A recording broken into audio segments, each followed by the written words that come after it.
Stacey Robbins, welcome to the show. Thank you, David Trotter. I don't know why I'm here, but I'm glad to be here with you. This is like the surprise interview. Yes, it is an interview / conversation. And so I had something that I experienced the other day, and I've been wanting to get you for an interview on it because I think you are an expert in this area. I can't wait. I I'm can't wait to serious. hear what you I think think. you are an expert in the area of judgment, judging, judgment, judgy, being judgy. And that comes out a little wrong. Not that you're an expert judger, but you have thought a lot about this idea of judging. And I had an experience the other day, and I don't want to get into it because, people may be listening in my life. I am an expert judger. Oh my gosh, Stacey. From probably an early age, I have been more on the critical side, right, of things. And part of that is a gift, right? I can see things. I can walk into a room. I can see things, how they could be improved, and then I can move toward that. It also is this massive curse of always wanting to see things improved or better. And that doesn't include just organizations or experiences, but also people, I remember a time in sixth grade, we had these two teachers. We would spend half the day in one classroom, half the day in the other. And there was this teacher, Mrs. Sisney, and somehow, I don't know, but I went home and I told my mom that she had called me stupid. I believe that's what it was. And of course, as a mom, you're like, okay, let's go seek to understand this back down at school. And so my mom goes down there, and this woman was, she happened to be African-American, and she was very proper, like very proper English, very poised individual. And I remember standing, I can see it now, that the tables or the chairs were on top of the tables. And I remember her saying, well, I just think David's attitude is not a good one, or something like that. And I remember freaking out and just being like, oh my gosh, this is the word. And I ran out of the classroom. Sixth grader, what the heck? And I kicked the wall in the hallway, broke my toe. Of course, I didn't admit that or tell that to anybody.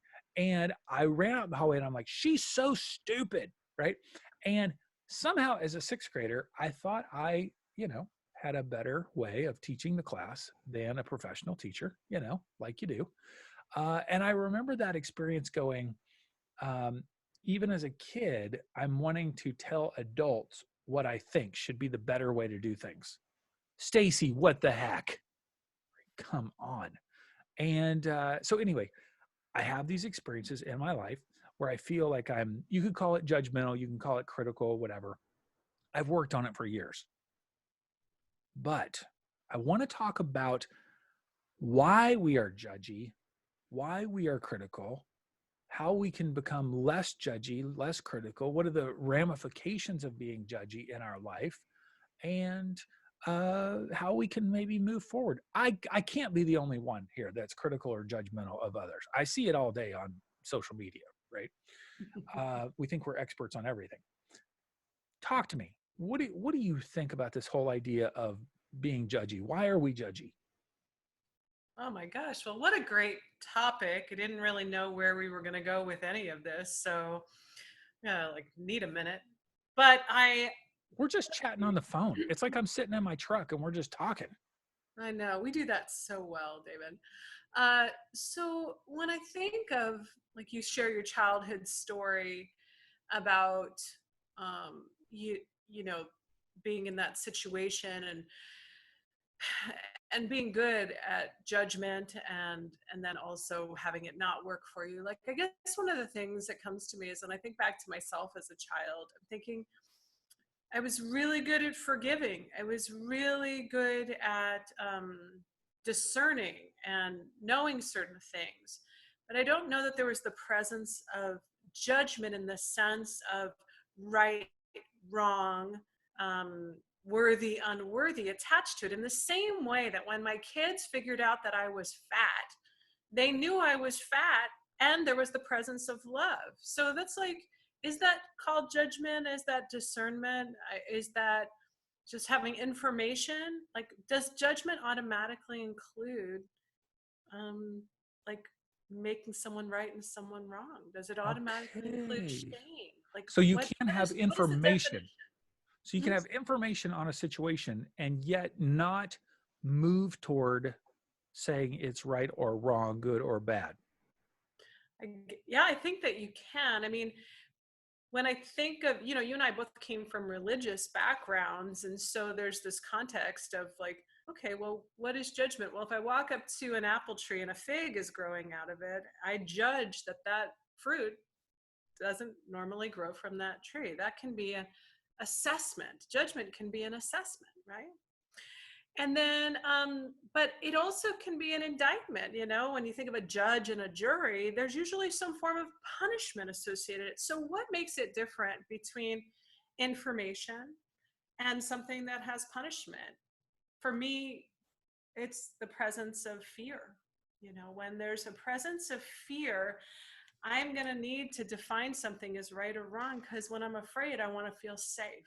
And if maybe me defining something makes me feel safe, I'm going to be more inclined to try to find a right thing and a wrong thing, so I can find my relationship to that rightness and wrongness and associate myself with one or the other so that I can feel a sense of safety. So that's when I think that judgment is probably associated with punishment and shame, and is when it's coming from fear. But Can I jump in real quick and say, go ahead. even the context of a Christian background, there are people who are saved and people who are unsaved, right? And so the people who are saved, if I'm a Christian, then I'm saved, then I'm in the safe zone, I'm the good person. Mhm.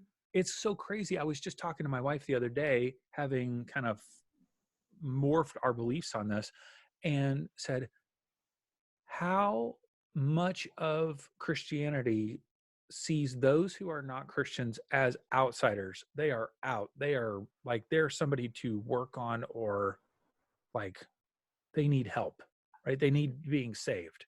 Like, to me, that's a strong way in which I used to judge. Mhm. Isn't that fascinating? Like, embodied in that. I'm not saying everybody does that, but I know I used to see people as, okay, either they're in or they're out. And in Mhm. some way, you're describing it that way, like based Mhm. on some. That's a big position, but it could even be an issue in your family. It could be people like health. Oh my gosh, how many people are like super healthy and then really judgy about it? Right. And I think um, we're probably looking, if we're looking to feel, let's go with that idea just for a couple minutes of if we're feeling safe or unsafe. Let's say we go into a church or a doctor's office or a first date with somebody. We have this internal checklist of what will be, like white flags, and you can keep, or green flags, whatever you want to say, that'd be a good flag, and then red flags. We look for a certain number of boxes to be ticked off in our mind, to go checked off, to go, okay, this makes me feel safe enough to move forward with either opening up my Mm-hmm. heart or having more time with this person or disclosing personal information or whatever it is. And I think that we're always scanning for that. And I think that really, I think ultimately people are looking to feel safe. And so Mm-hmm. that's part of where that judgment is coming from. Now, when I was probably 30 years ago, when I was working at a music school, I remember learning about a book. I think it was called The Soprano Standing on Her Head. And the author was talking about how we have these two selves inside of our brain. We have, I'm going to say it this way, self-conscious one and self-conscious two. Basically, one is the critical self and one is the natural self. The natural self, in this case, there was a soprano who was singing high notes, and the vocal teacher was there and playing these notes. And the soprano could sing them until she got kind of like self-conscious about the high notes. And suddenly she felt like, oh, maybe I can't sing them. And she kind of psyched herself out. And so what the vocal teacher did was he had her stand on her head and do the vocal exercises, because as she was doing that, she was so busy concentrating on keeping her balance that she was therefore distracted, Mm-hmm. and her natural abilities could come through. And what the author was proposing in that particular chapter was just that we have this critical part of us that is meant to be a life-saving mechanism. If we're in the jungles of Vietnam and we're trying to like fight for our life and listening for every sound, is that a cricket or is that an enemy stepping behind me? Is this friend or foe? That ability is within us for our survival. And that's really important. And that's a gift. And we have this natural self that can just come through and be at ease and at peace. But what happens is when we're not in those critical life or death kind of situations, that critical self will still take over and end up sabotaging the natural, peaceful part of ourself that wants to just live at ease.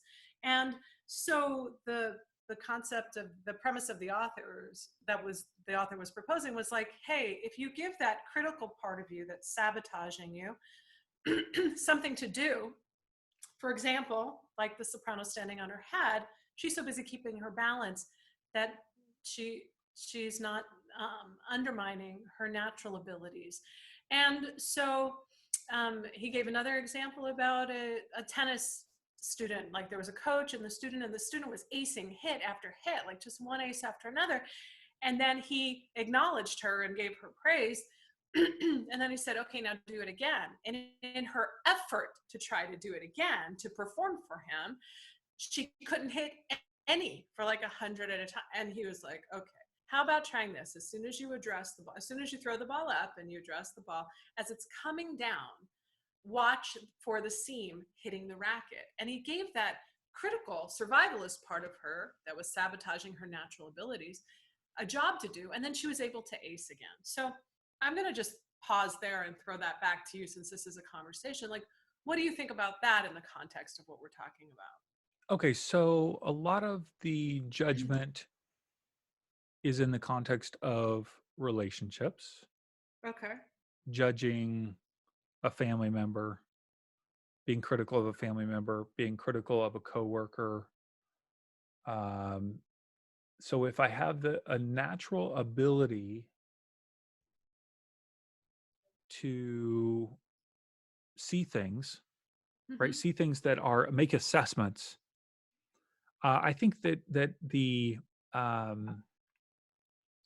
challenge comes in when I'm making the assessment and it moves toward good, bad, right, wrong, in, out.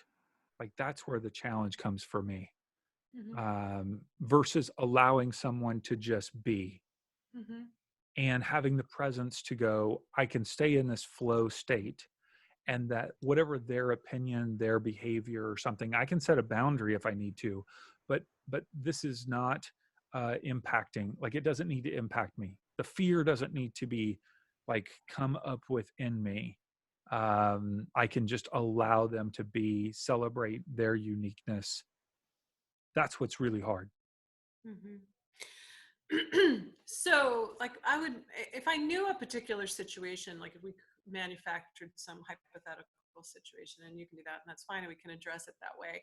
But when we shift from being in that warm, loving place with somebody to that place where now we're assessing them, you know, what changes for us? At what point did either we stop being committed to the whole person of that person? At what point did we either stop seeing their vision the way they saw it, or stop seeing them as the right person to carry out that vision? At what point did we pull ourselves back off of the field and playing with them for us all to win? And did we go into the stands and start like eating our popcorn and watching the plays and evaluating them? So what does Beautiful. that? What Yeah, does that's a beautiful metaphor. Oh my gosh. Especially like even in a marriage, like, oh, I'm not on the playing field. I'm in the stands now, like judging this person. So you're asking what is the trigger point, or what causes us to do that? Yeah. Yeah. Well, I think something must trigger in me, like I don't want to be associated with this. This doesn't have the values that I have. Right? This is not how I want to live. This is not how I want to operate. This is not how I want to work. This is not what I want to be about. And so now I'm being associated with something that I don't want to be associated with. I mean, That's pretty strong. I'm trying to think across all the different ways you could be critical of something, or Hmm. somehow it's causing me anxiety. I guess something causes me anxiety because it's not living up to my values in some way. It's not part of what I prefer. It could be preference, it could be values, it could be vision, it could be any of those things, Hmm. right? Yeah, it could be that. So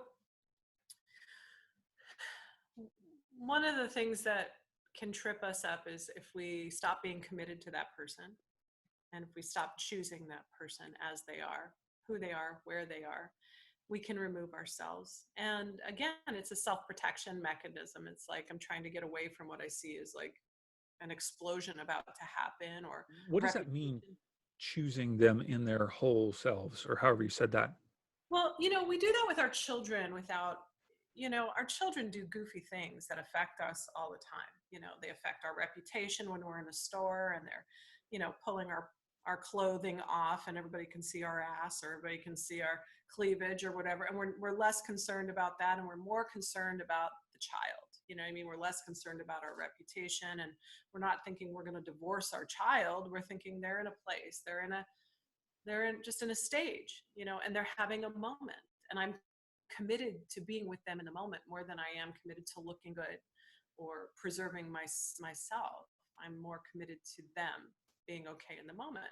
Now, that doesn't always happen as a parent. Sometimes we are more committed to preserving our reputation and not appearing like when they do that kind of stuff in front of our boss or in front of our minister or in front of somebody that we deem important and we want to impress, Hmm. you know, then I think that we can get divided. So I think I would ask the question without having a specific, I work really well with specifics. So, and that's where my best coaching and intuition can step in. But if there is, like in general, I would be asking some questions like, at what point did you become more concerned about how you look and how you appear? At what point did you feel powerless to make a difference and therefore you felt like you had to make a choice of safety, to step in and make a difference because you felt like your voice still had a place and your influence still had a place of making a difference? Or did you step back? Did you remove yourself?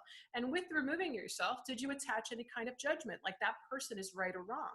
Because are you okay to choose just stepping back because this simply doesn't work for me anymore? If we remove the words right and wrong and we replace them with workability, does this work for me or not?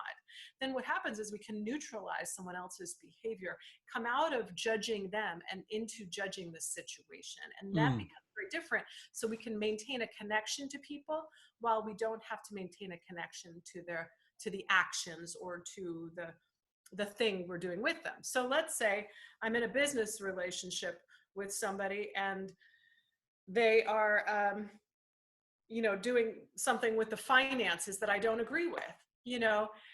Do I have to remove my whole self from that person, or can I maintain connection with that person and still address the issue that isn't working for me? Do I have to make the other person That is brutal. what? That is almost I that is a very rare person who's able to do that.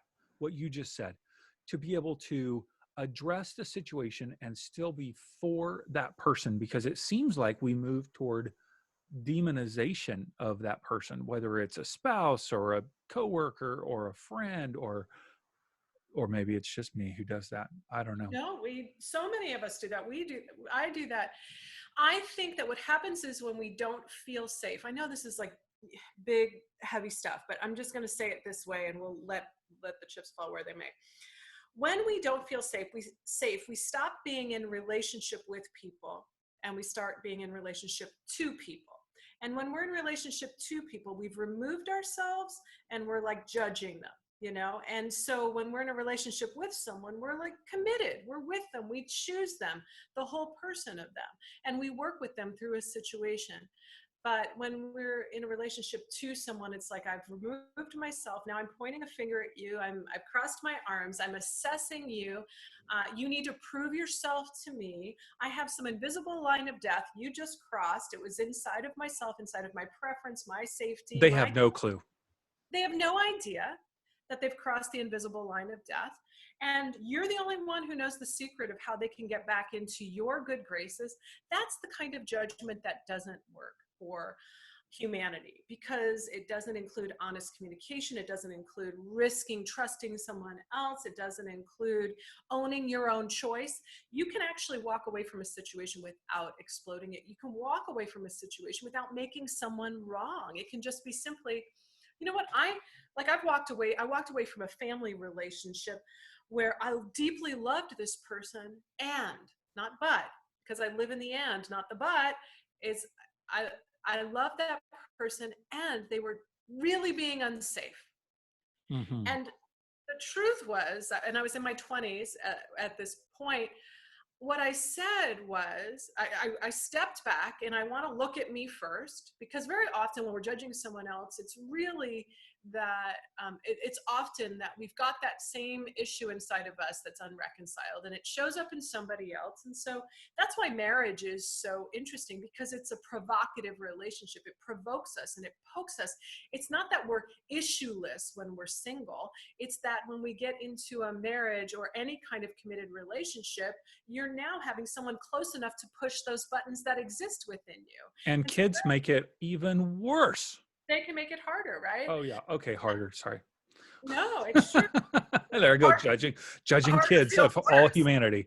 Yeah. I know. So the first thing that I'm hearing you say though, is that with the judgment, we're moving away from a relationship with someone to a relationship to someone. And what I sense when I move toward judgment, whether it's a restaurant, a salesperson, a business, an organization, a spouse, a friend, a family member, a relationship is broken, like in some way, or it's like maybe it's still there, but it's definitely not a connection. It feels more like you said, it's not a with, it's a two. Mhm. And I feel like then how many of us, including myself, are missing out on something. I feel like I'm missing out on something because I'm judgy. I feel like I'm missing out on relationship. I feel like I'm missing out on connection. I feel like I'm missing out. And yet there's a right, wrong, good, or bad part of me. And part of it, I think, is personality. I'm a 1 on the Enneagram, INTJ, blah, blah, blah. There's justice, right? Justice is a big thing inside of me for whatever reason, personality. That then I go, they're out. They're out. Like they're out. And it's like, what am I missing out on? I'm missing out on relationships somehow. I'm missing out on growth because of that judgment. So how do we move from a place of judgment against other people? And this could be anything. It could be as simple as being critical about a restaurant or, organization or something like a sales kind of situation. Mhm. Now, because I even say that because anytime I get into a mode of criticalness or judginess, I don't feel good about myself. You know what I mean? Like if I'm negative toward like even a business or a restaurant or person, or I feel like, yeah, right. I might get a little juice. I might get a little hit. I might get fired up because I know better than they do. I know better how to do something, or I know better perspective on the world. I know better about politics or, whatever. I get a little hit, but I don't feel good. Like I feel kind of bad. So how do we move from that sense of critical judginess toward what? I don't even know what we're moving toward. How do we Yeah. get out of that mode? Well, Richard Eyre wrote the book, Don't Just Do Something, Sit There, where he took adages and he flipped them around upside down and backwards. So instead of saying, don't just sit there, do something, he took the adage that says, um, what is it when you know someone well? Familiarity breeds contempt, right? He said that commitment dissolves the contempt that familiarity breeds. So one of the ways that we can, I don't even know how you got that out of your head. You literally pulled that out of your head right now as we're talking. That's out of control. Okay, say that again. so funny. So really commitment is Commitment basically what he's saying. When familiarity, dissolves. you start knowing someone well, and then that's when, oh, I know you, I know you, I know you. And he says the way to take away that contempt that familiarity breeds is to commit. And so when we commit to each other, that's one of the ways, like we're committed to our spouse. We're committed to our kids. We're committed to a bigger vision. We're committed to them getting through it. I mean, we don't throw our children away because they pooped in their pants. Like we're committed to them being potty trained, you know, like we get committed to And they don't poop just once. yeah, they don't do that just once, right? And so I think commitment is one of the antidotes for that. I think that it's also okay to start with understanding that we all judge. Like that's part of our wiring, and to not get into a shame and blame with ourselves, because that will lock us down and put us in judgment of ourselves. And see, what I tell my clients is that judgment closes our periphery. So it takes that big field, that panoramic view of life, and it puts blinders on us. And then all we can see is what we think we're right about in front of us. We can't see the whole person. So the two pictures that I have with my clients is I say, basically, judgment cuts off your peripheral vision, so you can't see the whole person anymore because you're so committed to being right about how wrong they are. And so the other thing is that I say that judgment is, hold on, sorry, losing my train of thought for a sec.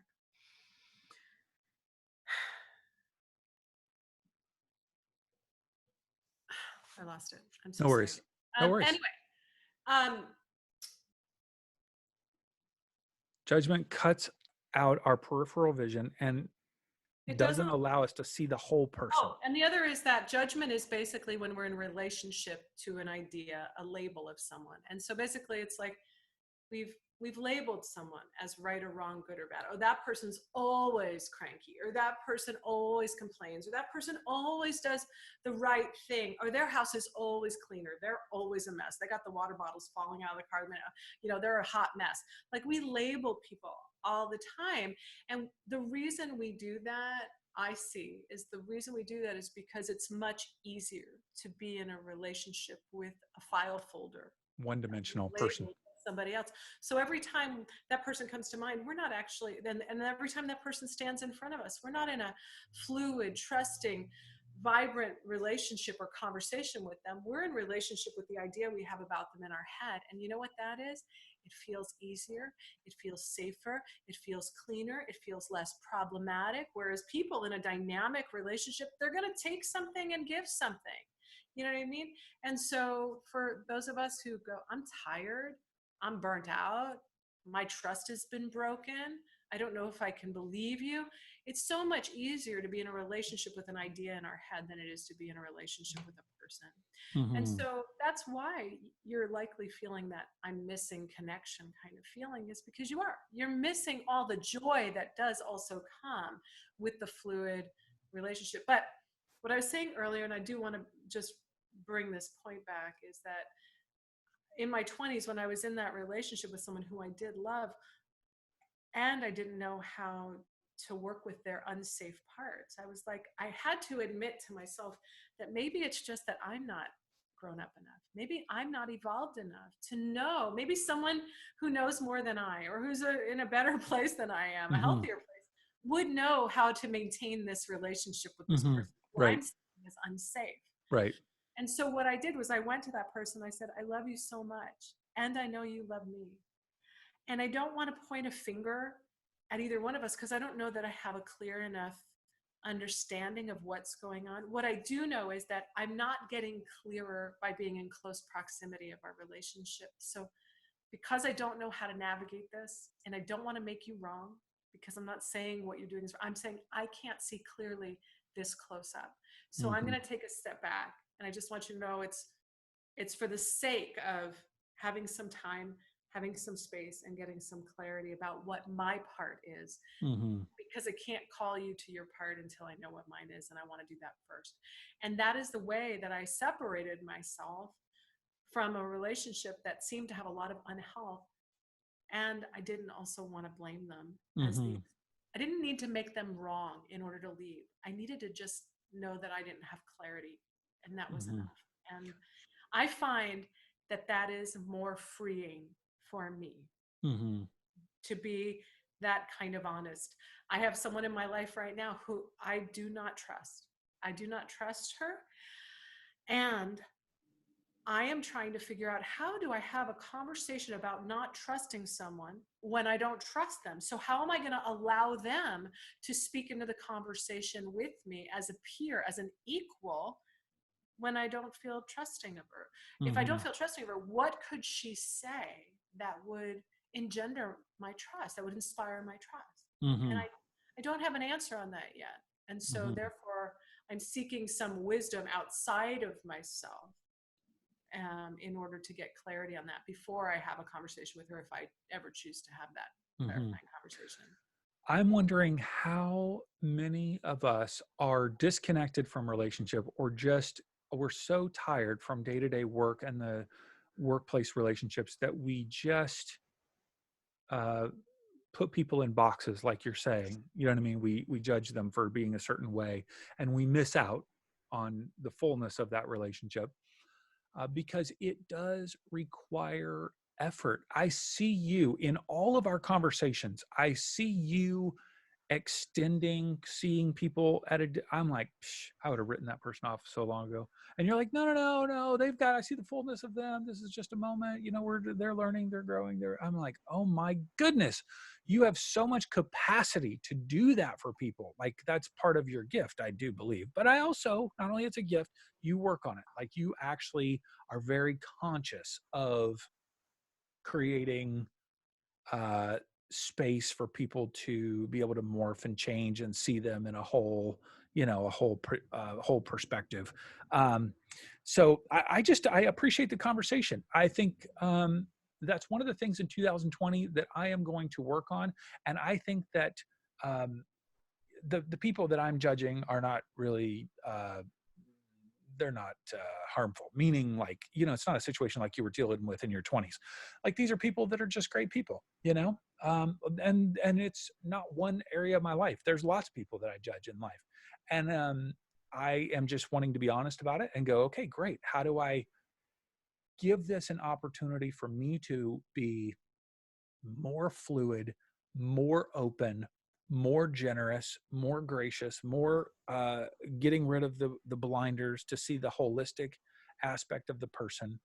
I want to work on that this year. Yeah, that's part of, I think, what I.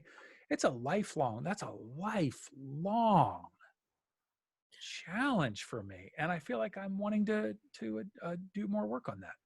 I commend you so much for wanting to take steps of evolution in that. I went through such a judgy time. So I was so judgmental in my religious times and in my assessing of others. And I have been, yeah, I was like the queen of judging people. And that's not how I was as a child. I could know and love. I could know and love. Something kicked in. I was taught certain things in my upbringing, and then I went through some unsafe circumstances, and then I got into some religious ideologies that include um, good, bad, right, wrong, certain forms of justice, etc. And and it just became part of my culture, and I became really good at it. I'm a really good student. So if you teach me judgment, I'm going to shine. What I found is that when I would encounter people one on one and be in the presence of them, truly present to the presence of them, Yes. I couldn't employ those same judgments. I Right. truly felt so much love. And what I started realizing is that there is this, like a picture of a seat, like a throne. And there was only room for one butt on that throne. And it was either going to be a seat of judgment or a seat of love. And I couldn't do both. I had to just, if I loved you, I loved you. That didn't mean I didn't see the whole person of you, but it meant that I wasn't sitting in that position in order to judge you.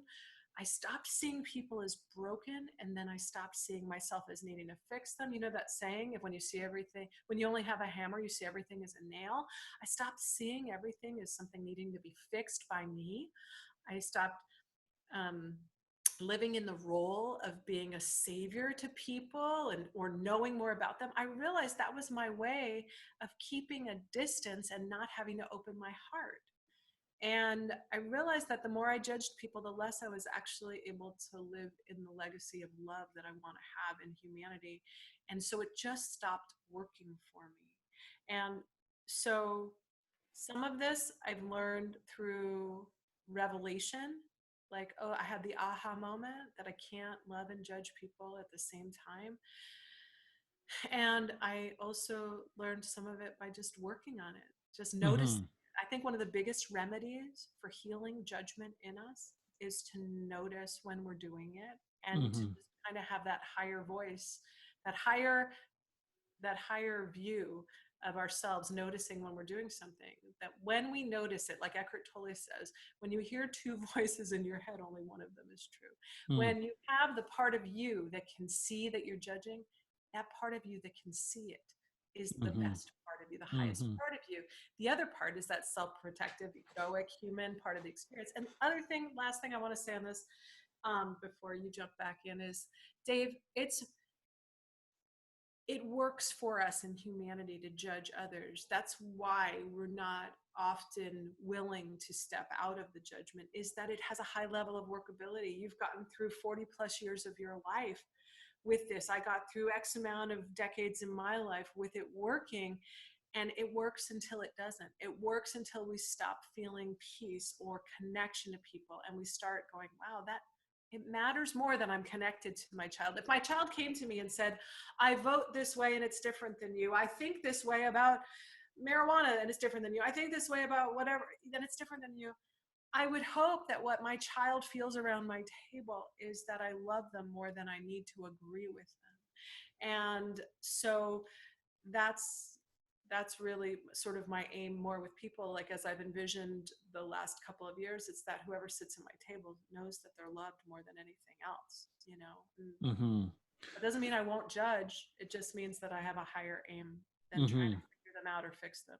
Mm-hmm. StaceyRobbins.com, Italian retreats, and 100-Day Gong, and anything right now you want to promote, anything you want to invite people to? Yeah, my 100-day gong is that 100-day experience that I have starting on January 21st. And it's one of the most powerful practices I've done in my life that helped me to move the needle on losing the rest of the 100 pounds I've lost, on writing books that were in my heart, and that helped me to move forward peace of mind, to lose that naggy, bitchy voice in my head. I have done 10 100-day practices, and they have transformed my life. And so I'm creating that for other people to join me on January 21st. And they can go to staceyrobbins.com and click on the link through and join us. Perfect. It'll be in the show notes. STACEY, StaceyRobbins.com. Stacey, I feel less judgy already.